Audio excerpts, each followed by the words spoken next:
I started posting content on YouTube when I was 19 years old, and before that, I did have a sense of what is sort of revealing and what is not revealing in terms of my clothes, which was pretty much determined by the expression my parents had on their face when I walked out of the house, and also depended on what mode of transport I was going to take that day. So whether if I'm taking the metro, then shorts, absolutely not. Tank top, absolutely not.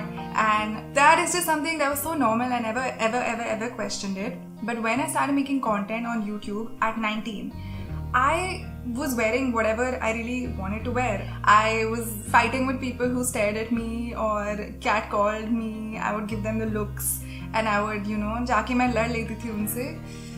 But when I started posting, I saw a different narrative. People didn't tell me that this is unsafe for me, of course, because I have a huge female audience. But a lot of people just said that this is not relatable for us. You're too revealing.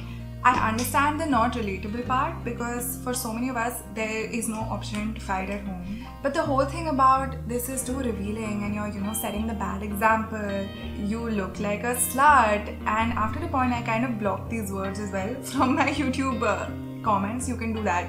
So I blocked the word slut, randi, whore. These kind of words I blocked, and at that time I really just wanted to make it big online and just work really hard, and I thought of my work as a product and not something I have to be really emotional about. So I just thought, okay, if people are telling me cover up, we will do it for the content, we'll just be more relatable and we will just not look like a slut. So I started doing that, and as I started censoring myself, I would sometimes let myself go. Instagram is an easier platform. The audience is such that it doesn't judge you as much for your clothing. So I would try out all of my experimental fashion, experimental looks, and even opinions, be a little more bold. So a very defining thing that happened with me recently and just has kind of fucked me up is one day I went on Google, searched for myself, and I thought, okay, let's appease my ego today. So I went on images and I just saw this picture of myself in a sports bra and my workout pants, and I look good. I look really good, and I clicked on it and I saw that it is a link to a Reddit thread, the title of which is Sejal Kumar, How Do We Do Her? And one comment said, lick her armpits, lick her other stuff, and like a bunch of licking basically. But like, why do you want to lick my armpits, dude? And then after that was another comment from someone else saying, don't stop there, bro. And when you see that, it's so like, it's firstly like, it's so shocking, and second, like, you're instantly scared. I was instantly scared. I was just like, I can't post photos feeling safe anymore. I never ever considered कि कोई कहीं और बैठ के are like jerking off to my photos, or like, what is happening? And it's not just me. I scrolled down and I saw these similar things that about a bunch of other people as well. And I took a screenshot of this Reddit thread and put it on my stories, like in a very angry way, that this is messed up and I should not be subjected to this. And what are these people thinking?